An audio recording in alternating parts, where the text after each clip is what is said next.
Muy buenos días, amados hermanos, sean todos bienvenidos a este hermoso día, a disfrutar de la bendición del Señor Todopoderoso, de permitirnos abrir nuestros ojitos, de permitirnos compartir un tiempo de su presencia, de su palabra, de su hermoso y maravilloso amor. Sean todos bienvenidos nuevamente. Vamos a darle las gracias al Padre Celestial porque Él es quien permite que nosotros todos los días, con su bendición, podamos levantarnos de nuestra cama, podamos ir a hacer nuestras labores diarias, de pronto unos con algunas dificultades, otros con otras, pero independiente de eso, el Señor siempre está aquí. Amados hermanos, es una gran bendición para mí contar con su presencia, con su escucha, con su corazón. Damos gracias al Padre Celestial, Papito Dios, por este hermoso día. Gracias, Padre Santísimo, porque sin ti verdaderamente no podríamos hacer absolutamente nada. Queremos agradecerte, Señor, por la vida, por nuestra familia, por tu amor, por tu misericordia, Señor, por tu grandeza, amado Rey. Dios mío, te pedimos hoy, Señor, que sea tu Santo Espíritu guiándonos, Señor.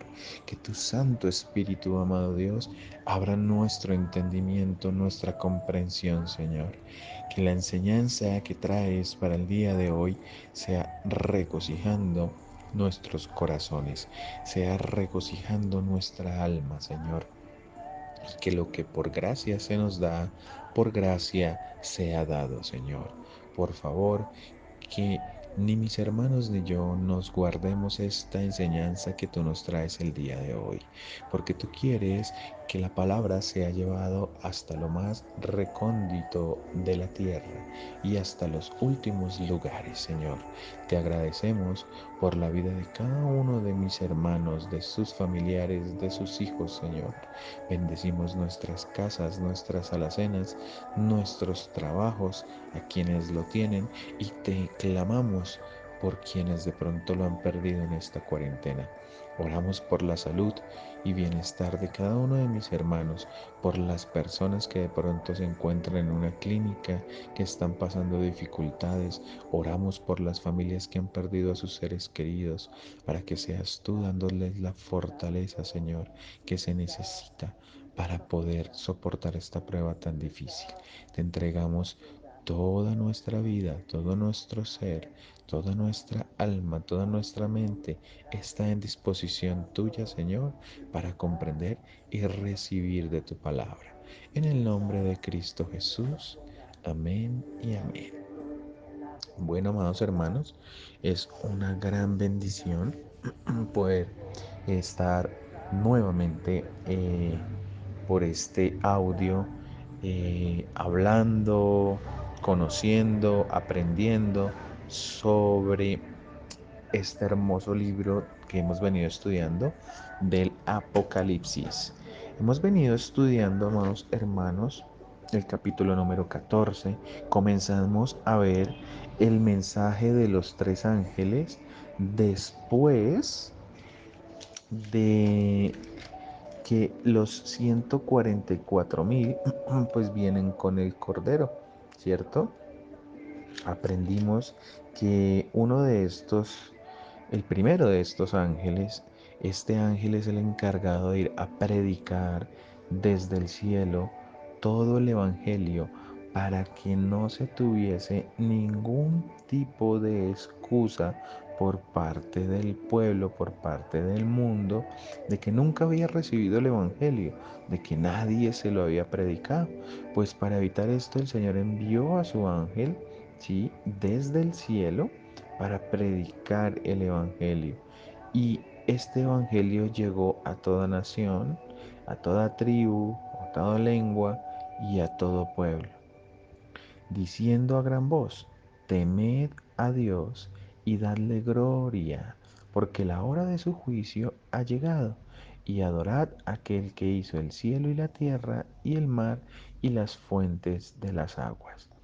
Entendimos que este ángel se encargaría de llevar la palabra de Dios a todo lugar, a todo sitio donde de pronto la humanidad no había tenido la posibilidad de llegar.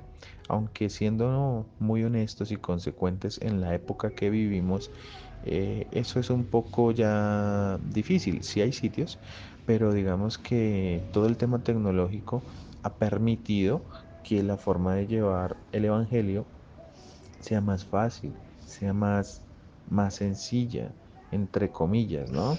Y pues que la rapidez con la que llega la información sea más asequible por parte de las personas que de pronto se encuentran en sitios más recónditos del planeta. Pues hablamos del Internet. Ahora con el Internet es mucho más sencillo poder transmitir el Evangelio.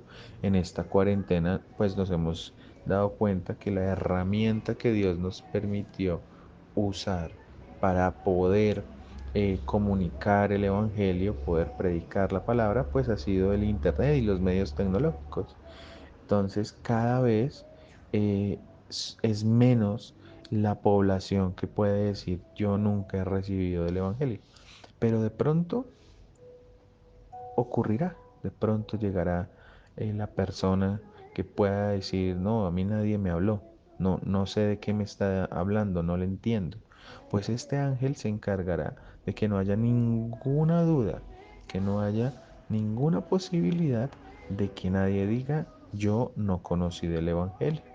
Es muy importante este ángel porque cumplirá eh, hablábamos de la profecía que estaba en Mateo 14 por parte del Señor Jesús, donde diría que antes del fin se tendría que predicar el Evangelio por todo el mundo. Y este ángel va a cumplir esa misión. Hoy vamos a estudiar el segundo ángel, que se encuentra en Apocalipsis 14, versículo 8. Y dice la palabra de Dios. Voy a leer desde el versículo 6 para entrar en contexto. Vi volar por en medio del cielo a otro ángel que tenía el Evangelio eterno para predicarlo a los hombres moradores de la tierra, a toda nación, tribu, lengua y pueblo, diciendo a gran voz, temed a Dios y dadle gloria, porque la hora de su juicio ha llegado, y adorad a aquel que hizo el cielo y la tierra, el mar y las fuentes de las aguas. Y aquí viene nuestro versículo de estudio del día de hoy. Otro ángel le siguió diciendo, ha caído Babilonia, la gran ciudad, porque ha hecho beber a todas las naciones del vino del furor de su fornicación. Bueno, amados hermanos, entonces este segundo ángel se va a encargar, se va a encargar de promulgar la caída de la gran Babilonia. Y esto se da porque resulta que la gente con el primer ángel no va a recibir la palabra. Todos pensaríamos que con la predicación del Evangelio por medio de un ángel, pues no se iba a la gente que iba a llegar a arrepentirse. Pero verdaderamente es que no, las personas no se van a arrepentir. No va a haber un arrepentimiento por parte de las personas. Por el contrario, se van a arraigar más con la marca del anticristo. Recordemos que ya aquí van a estar marcados, ya van a estar adorando a la estatua, a la imagen que el anticristo va a hacer dentro del templo en Jerusalén. Entonces va a ser pues una etapa, digamos que desde mi punto de vista, muy frustrante y muy triste para Dios, porque tanto que Él nos ha pedido que nos arrepintamos y que volvamos a su camino, y las personas no quisieron escucharlo, no quisieron entender. Entonces, pues este ángel va a declarar el juicio para la gran Babilonia, ¿sí? Y el juicio es que ha caído la gran ciudad. Pero vamos a estudiar un poquito sobre esta Babilonia a la que se está refiriendo. Bueno, es importante entender que Babilonia se está refiriendo a todo el reino político, económico y religioso del anticristo. Es muy importante entender que nos está hablando la palabra de una ciudad, ¿cierto? Esa ciudad va a ser como el centro de operaciones del anticristo. Igual el anticristo va a operar en todo el mundo, en todo el planeta, pero va a tener un centro de operaciones. En el capítulo 17, amados hermanos, vamos a estudiar de qué ciudad se está refiriendo la palabra. En este momento no les voy a decir cuál es el nombre de la ciudad porque es importante que lo estudiemos a la luz de la palabra. Van a haber dos posiciones, dos posibles ciudades en donde los teólogos estudiosos de la palabra, unos tienen una posición donde dice es X ciudad a la que se refiere la palabra y otros dicen no, es Y ciudad a la que se refiere la palabra. En su momento eh, haremos ese estudio. Como les digo, no les voy a decir los nombres por ahora, pero pues sí vamos a definir algunas características de esta ciudad, de esta Babilonia y qué es lo que representa y por qué va a caer esta ciudad. Resulta que en el capítulo 16 vamos a estudiar los juicios faltantes, las 7 copas que nos hacen falta estudiar, ¿cierto? Pero vamos a introducirnos un poquito en la última copa, porque es que la última copa, digamos que se aplica a, a esta definición de juicio por parte de este ángel. Entonces vamos a leer Apocalipsis 16 de los versículos 17 al 19 y dice, el séptimo ángel derramó su copa por el aire y salió una gran voz del templo del cielo del trono diciendo, hecho está.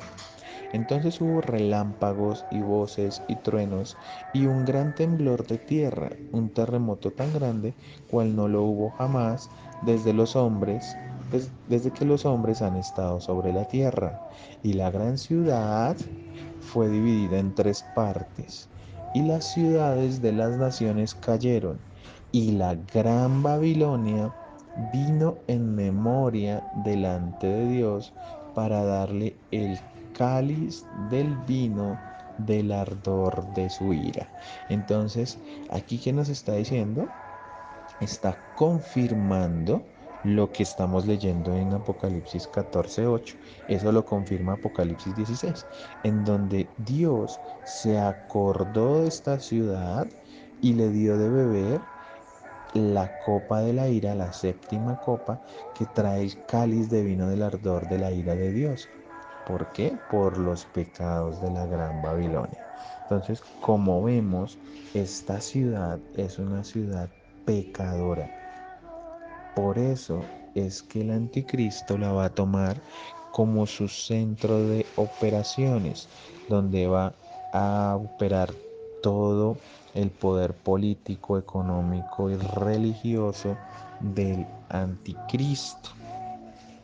Miren, La ciudad original de Babilonia, porque como todos sabemos Babilonia existió, y vamos a entender un poco de por qué la ciudad del anticristo es llamada así, la Gran Babilonia. Babilonia existió, ¿sí? Y fue la cuna de la idolatría.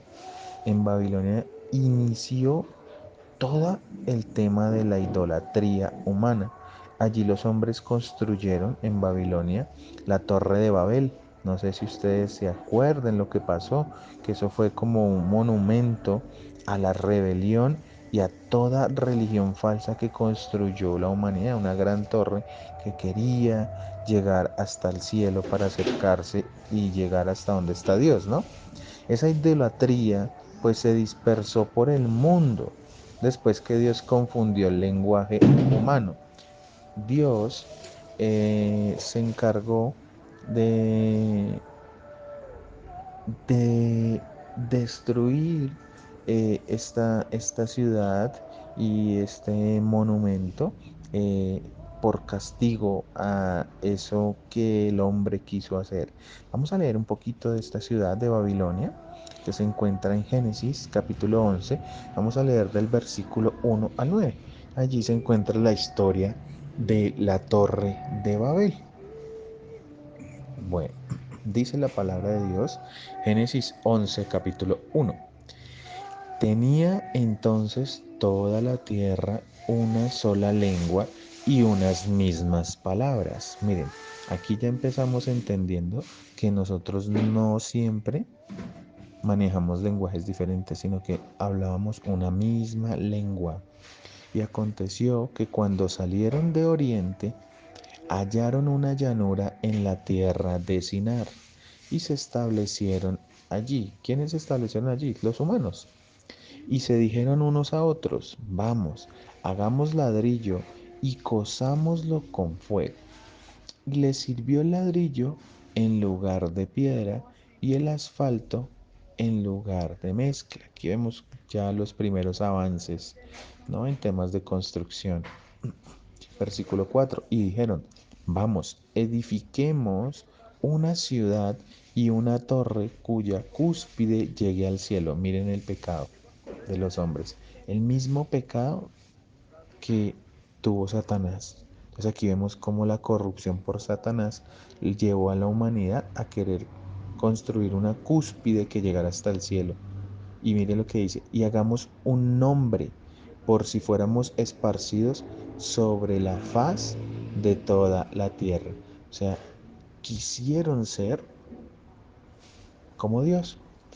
Y mire lo que pasó. Y descendió Jehová para ver la ciudad y la torre que edificaban los hijos de los hombres. Y dijo Jehová, he aquí el pueblo es uno, y todos estos tienen un solo lenguaje, y han comenzado la obra. Y nada les hará desistir ahora de lo que han pensado hacer. Ahora pues descendamos. Mire que Dios está hablando en forma plural. ¿Sí? Pues descendamos, o sea, la Trinidad, y confundamos allí su lengua para que ninguno entienda el habla de su compañero. Así los esparció Jehová desde allí sobre la faz de toda la tierra y dejaron de edificar la ciudad. Por esto fue llamado el nombre de ella Babel, porque allí confundió Jehová el lenguaje de toda la tierra y desde allí los esparció sobre la faz de toda la tierra. Entonces aquí vemos cómo el hombre influenciado claramente por Satanás intentó, ¿sí? Llegar al cielo. Miren o sea, la ignorancia del hombre, creyendo que construyendo un ladrillo sobre otro ladrillo, iban a llegar al cielo, ¿sí? Pero pues verdaderamente esa es la idolatría que siempre hemos estado expuestos. ¿Por qué? Porque pensaron que ellos podrían ser como Dios, o sea, le quitaron el primer lugar a Dios. Recordemos que eso quiere decir idolatría, todo lo que le quita el primer lugar a Dios. Ya no se fijaron en Dios, en Jehová, sino en ellos mismos. Entonces, ¿el castigo cuál fue? Que por su idolatría, ¿sí? Que el Señor les cambió el lenguaje. De ahí vienen las diferentes tipos de lenguas. Por eso es que todos hablamos diferentes idiomas por nuestra desobediencia. Y fíjense que desde ahí el Señor nos esparció por toda la tierra. Por eso es que encontramos unos chinos, encontramos en otro lado los que hablan inglés, encontramos en otro lado los que hablan español, los que hablan portugués, todo eso, si ustedes se dan cuenta, viene de ahí. Todo viene de ahí. Después del diluvio, ¿no? Porque esto fue mucho después esto fue después del diluvio, de la condenación de la humanidad, pero de igual manera siguieron con la idolatría. Entonces, el Señor nos muestra verdaderamente que esta ciudad es una cuna de maldad. Por eso la ciudad a la cual se está refiriendo la palabra en Apocalipsis 14:8 y en Apocalipsis 16 se refiere como Babilonia. Esta ciudad, como les dije, pues no se llama en la actualidad Babilonia, pero es representada como aquella ciudad por su pecado, por la corrupción política, por la corrupción económica y por la corrupción religiosa. Muy importante tener esto presente. De igual manera, en nuestros estudios posteriores ya descifraremos de qué ciudad estamos hablando. En Isaías 21 versículo 9 dice, y he aquí vienen hombres montados, jinetes de dos en dos. Después habló y dijo, cayó, cayó Babilonia, y todos los ídolos de sus dioses quebrantó en tierra. Entonces, fijémonos cómo Dios ya tuvo ya profetizado que esta ciudad, que esta cuna de la idolatría, eh, iba a ser destruida en el Apocalipsis, en los últimos tiempos. Para poder entender un poco más sobre la caída de Babilonia, vamos a ir a Apocalipsis 18 y vamos a leer un poquito sobre esto. Vamos a adelantarnos un poco sobre la caída de Babilonia. Dice, después de esto vi a otro ángel descender del cielo con gran poder, y la tierra fue alumbrada con su gloria. Y clamó con voz potente diciendo, ha caído la gran Babilonia, y se ha hecho habitación de demonios y guarida de todo espíritu inmundo y albergue de toda ave inmunda y aborrecible. Entonces fijémonos cómo es que se está refiriendo de Babilonia. Fíjense lo que representa esta ciudad. Versículo 3, porque todas las naciones han bebido del vino del furor de su fornicación, y los reyes de la tierra han fornicado con ella, y los mercaderes de la tierra se han enriquecido de la potencia de sus deleites.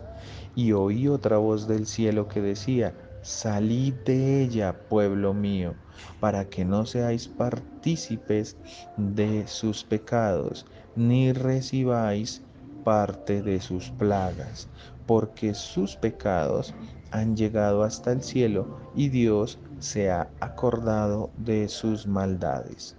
Dadle a ella como ella os ha dado, y pagadle doble según sus obras. En el cáliz en que ella preparó bebida, preparadle a ella el doble.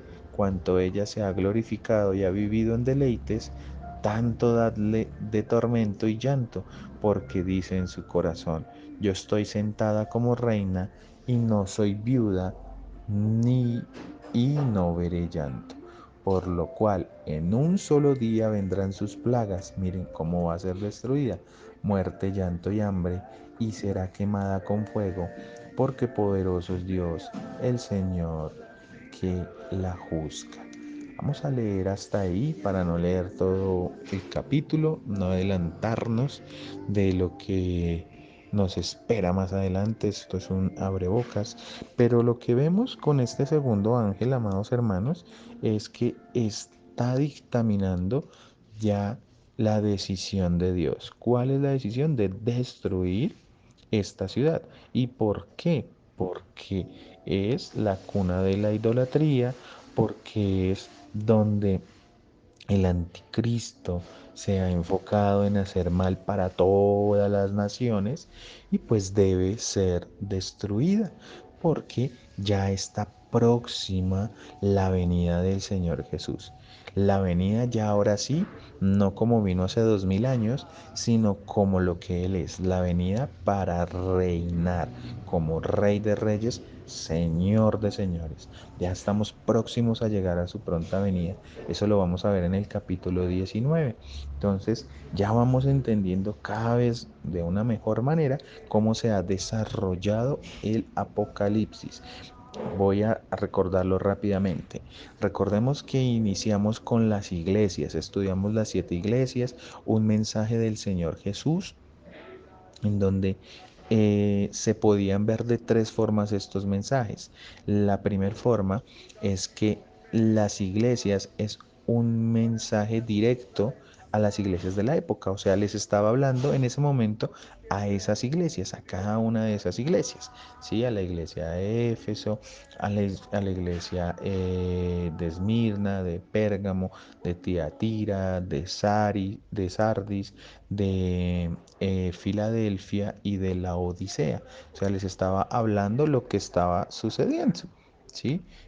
La otra forma en que se veía ese, ese hablar del Señor es que estas iglesias representaban un momento específico de la historia de las iglesias. Entonces estudiamos que esas iglesias representan un periodo de tiempo.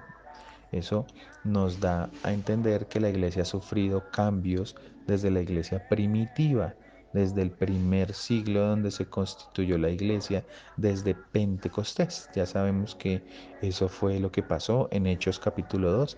Se inicia la iglesia como tal, la iglesia primitiva. Y la tercer forma en que está hablando a estas iglesias es la forma en que actualmente está viviendo la iglesia, en donde actualmente estamos como esas 7 iglesias. Esas son las 3 formas en que se ve el mensaje a las iglesias. Después vimos cómo Dios se glorifica, cómo Dios se muestra a toda su creación. Hablamos sobre los seres vivientes, sobre los ancianos, sobre los 24 ancianos. Vimos el Señor cómo tiene a su pueblo escogido, como tiene a su pueblo dado para que su pueblo sea salvo. Hablamos sobre los 144.000, ya empezamos a entender un poquito sobre ese tema. Después, en el capítulo número 6, empezamos a ver los sellos. Entonces aquí ya empezamos a ver el desarrollo del Apocalipsis como tal, del inicio de el juicio de Dios, ya habiéndose realizado el arrebatamiento de la iglesia. Esto era lo que, digamos, daba el punto inicial para que sucediese todo el apocalipsis, el arrebatamiento. Es el punto inicial. Aquí comienza ya la semana 70 de Daniel y el mismo apocalipsis o el periodo de la tribulación. Vimos entonces los siete sellos, ¿cierto? En donde en los 7 sellos, el primero vimos el caballo blanco, que es una figura del anticristo, donde mostraba una falsa paz. Después mirábamos, ¿cierto? El caballo rojo, en donde representa al mismo anticristo, y este anticristo ya entonces representa ya no un caballo blanco de paz, sino lo que él es, un hombre de qué? De guerra. Después vimos el tercer sello que representa al jinete del caballo negro, que representaba el hambre que se iba a, a, a desatar por medio de las guerras que el anticristo iba a enviar cuando ya mostrara ese caballo rojo, ¿sí? O ese caballo bermejo. Después vimos el cuarto sello, que es el caballo amarillo, el cual ya representa ¿qué? La muerte. Representa la muerte debido a los tres caballos anteriores. Vimos nuestro quinto sello, que eran los mártires, ¿sí? Los mártires de la iglesia. Vimos que muchas personas van a morir entregando su vida por Dios, y que también iban a estar involucrados los judíos, estos 144.000 que creyeron y recibieron después a Cristo como su Señor y Salvador. Después aprendíamos sobre el sexto sello, en donde veíamos cómo la tierra y los cuerpos celestes iban a empezar a tener, digamos que una gran participación en el desenlace de este sello, porque iban a haber grandes terremotos, el sol se iba a poner negro, la luna roja, las estrellas del cielo iban a caer, el cielo se iba a desvanecer como un pergamino, toda isla y monte se iba a remover, todos se iban a esconder de la ira de Dios, las personas iban a querer quitarse la vida, ¿sí? Porque todos decían, el día de la ira ha llegado, ¿quién podrá sostenerse de pie? ¿No? Entonces veíamos que este sexto sello era una entrada para el séptimo y más, digamos, poderoso y fuerte de los juicios, que es el séptimo, que es el séptimo sello. Veamos que antes del séptimo sello, pues el Señor debía preparar a sus escogidos, a los que iban a ser salvos. Entonces, eh, los iba a sellar, el Señor iba a sellar a, a sus escogidos con una marca pues en la frente. Después eso va a ser lo que el anticristo va a querer copiar, ¿sí?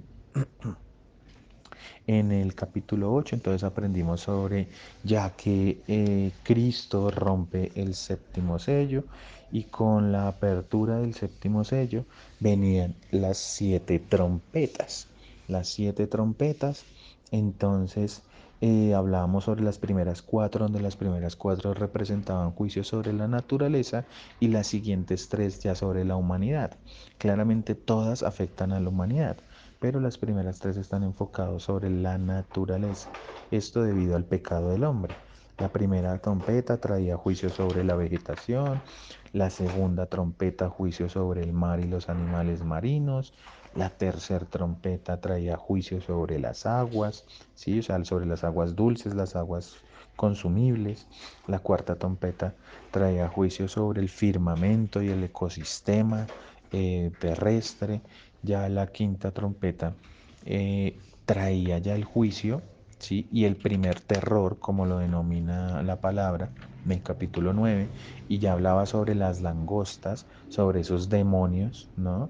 Que iban a venir a atormentar y iban a traer destrucción, pero que no iban a matar a la humanidad, sino que se iban a encargar de hacerlos pasar eh, tan terrible tiempo, un tan terrible tiempo, que más o menos eso iba a durar unos 5 meses, pero sería tan fuerte el tormento que los hombres buscarían la muerte, pero no van a poder hallarla, ¿sí? Hablábamos sobre estas langostas, que ya sabemos que son demonios, demonios que nadie va a poder destruir, nadie va a poder destruir. Es muy terrible lo que van a traer estos demonios sobre la humanidad.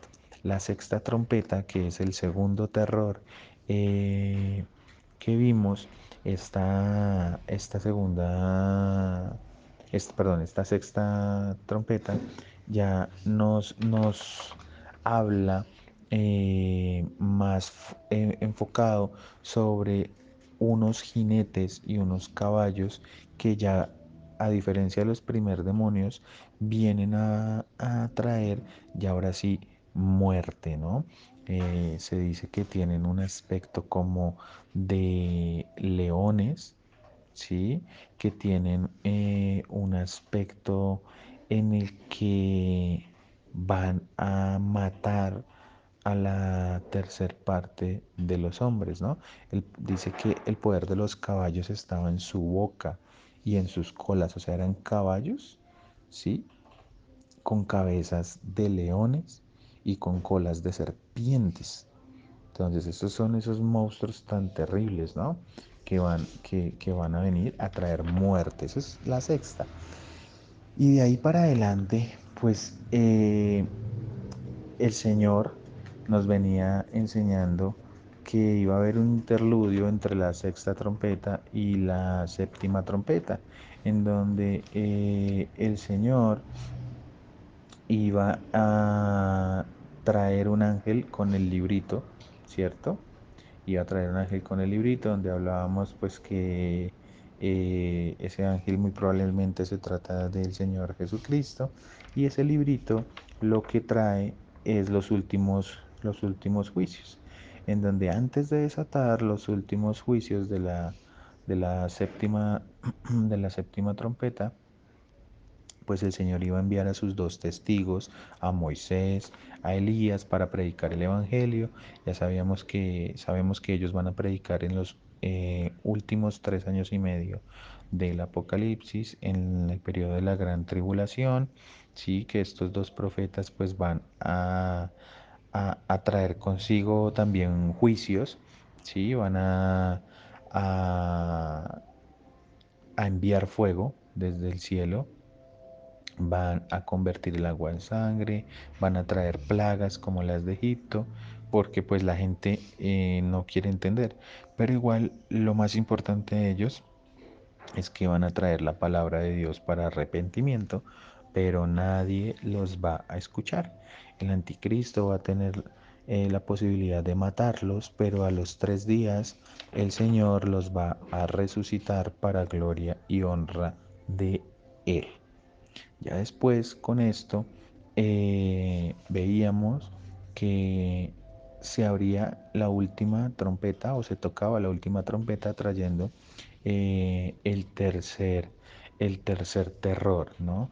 Y que al toque de esta séptima trompeta, pues todo el cielo iba a conmoverse, iba a haber una adoración muy grande, porque verdaderamente el Señor es el Señor de señores, Rey de reyes.